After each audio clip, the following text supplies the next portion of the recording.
NH कड़े पड़ रही कूड़ कूड़ मेडिसिन राज्य सरकार निरामय योजन साधारण लोकों मागणा चिकित्सा सह औषध वितरण करुँच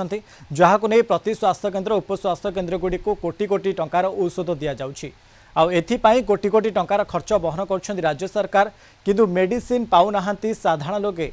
तेबे जातीय राजपथ कड़े पड़ रही लक्षाधिक टंकार औषध मोहना सहर ठारू मात्र 3 किलोमीटर दूर जातीय राजपथ कड़े मेडिसिन फिंगा जाइछि। एते परिमाणर मेडिसिन आसिला केउठु किए फिंगिला ताहा बे प्रश्नवाची सृष्टि करिछि। अन्यबटे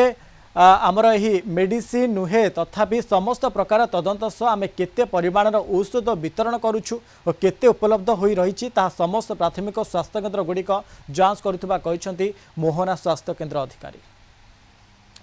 रूपेश कुमार साहू गजपति रिपोर्टर आम सहित फोन लाइन जोड़ी। रूपेश जो भाव में ये सका सका अभावन घटना देखा मिली एनएच कड़े कूड़ कूड़ मेडिसिन जमा रही पूरा अपडेट करुच्ची रूपेश। मनोज देखु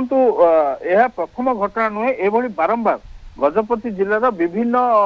अंचल एभली औषध फिंगा घटना जारी रही। गत किछि दिन तले अन्य एक स्थान में औषध फिंगा जारी रही। सबुठारु गुरुत्वपूर्ण कथा होची जे एई जो मेडिसिन गुड़ाक बर्तमान पड़ी जातीय राजपथ कड़े ताहार अधिकांश मेडिसिन एक्सपायर डेट एबे भी रही अर्थात आहरी 6 मास पर्यंत 2026 एप्रिल पर्यंत से माने एई औषध को व्यवहार कर पारथान। तथापि ए भलिया स्थिति कहीं औषध फिंगा गला एवं किए फिंगिला यह नहीं बर्तमान बड़ प्रश्न उठी। जितेबाला सरकार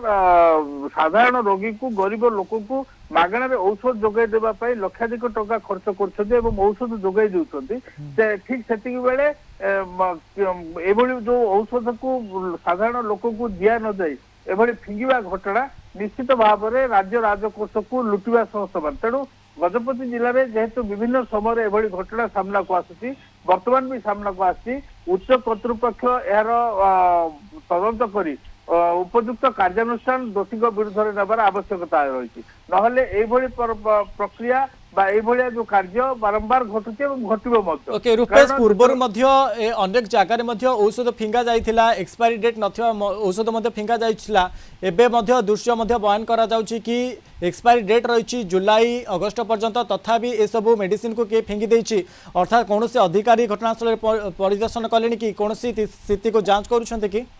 निश्चित भाव में देखो बर्तमान मोहना जो गोष्ठी स्वास्थ्य केन्द्र रही तार अधिकारी माने बर्तमान घटनास्थल पहुंची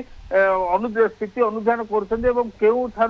अंचल को यही मेडिसिन जाइथिला एवं से कौ स्वास्थ्य केन्द्र बा से जो निकट में गोटे दुईटी स्कूल रही स्कूल को भी किसी मेडिसिन जाइथिला तो से गुड़िक से काम कर भाव में से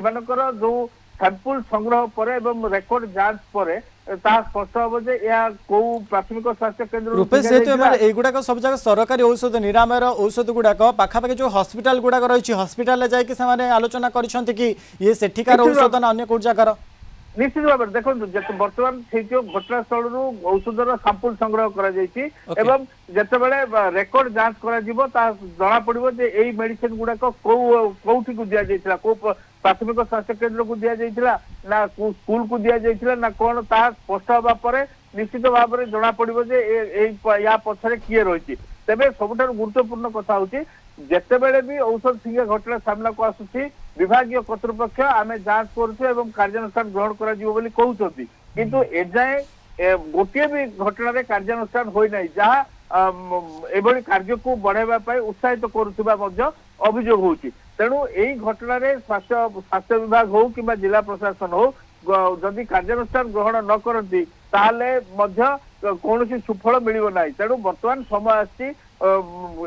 दोषी को ठाब कर विरुद्ध दृष्टांतमूलक कार्यानुष्ठान ग्रहण कर आवश्यक रही। तेबे स्वास्थ्य विभाग एवं जिला प्रशासन ए दिगरे कौन पदक्षेप नौची ताहा तो समय कहब किंतु विभिन्न महल में बर्तमान यह तीव्र असंतोष प्रकाश पाइबार लगी जिते